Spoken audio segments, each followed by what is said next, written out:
tugas makalah ini bikin pusing. Dosen minta esai tentang awal ilmu pengetahuan. Nah, yang aku tahu itu penemu-penemu itu dari Eropa.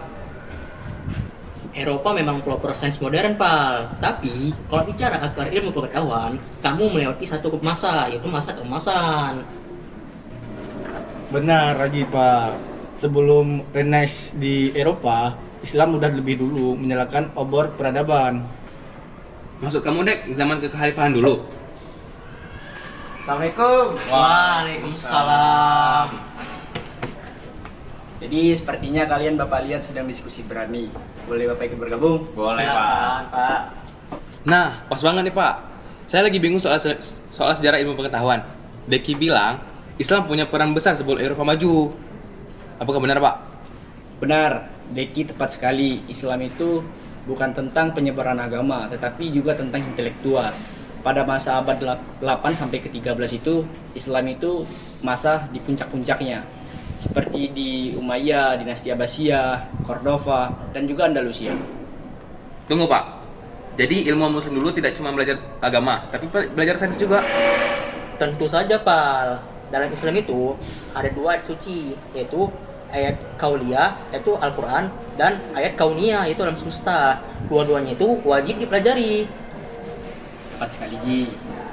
Ini termasuk juga dalam perkembangan sejarah di bidang keilmuan. Jadi, Islam itu tidak memisahkan antara sains dan juga agama. Dan dari proses penerimaan itu, ilmu-ilmu baru banyak yang udah dikembangkan, Pak. Seperti bidang yang sangat spesifik, ada dari astronomi, untuk menemukan arah-arah kiblat, yang dari kemaslahatan manusia. Jadi ilmu itu justru berkembang karena kebutuhan ibadah umat Islam juga ya? Bukan cuma sekedar kebutuhan ibadah saja, Pal. Ilmuwan sejati ini adalah merupakan ilmuwan yang sangat muslim.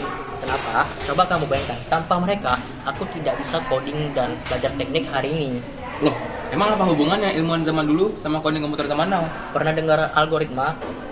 Jadi nama itu diambil dari seorang matematikawan muslim yang bernama Al-Khawarizmi.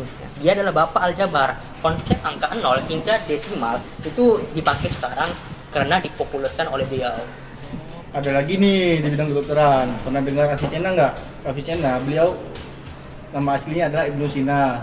Beliau menulis buku tentang Al-Qanun Fit Active atau dikenal dengan The Canon of Medicine. Nah, jangan lupakan juga nanti di bidang fisika dan optik. Ada salah satu yang bernama Ibnu Al-Haytham.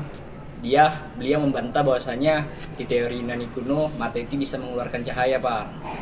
Wah, jadi HP, kamera, komputer, kedokteran modern semuanya punya jejak intelektual muslim. Mantap. Aduh, ternyata aku yang kurang baca buku. Makalah aku bakal panjang banget nih pembahasannya. Tulis saja dengan bangga, Pak. Peradaban Yunani menyerahkan tongkatnya kepada peradaban Islam, serta Islam menyempurnakannya serta menyerahkannya kepada peradaban Yunani modern. Dan tugas kita sebagai mahasiswa muslim adalah mengambil kembali tongkat peradaban. Jangan cuma menciptakan inovasi di masa lalu, tapi menciptakan inovasi di masa yang akan datang. Nah, dengan kesimpulan yang sangat luar biasa ini, maka kalian jadikan Islam itu sebagai landasan moral dan disiplin ilmu yang harus kalian tekuni. Sepertinya Bapak lihat ini bermasuk ajar asar. Ayo kita sama-sama sholat ke masjid. Ilmunya dicatat tapi badannya akan ditinggal, oke? Baik, Pak.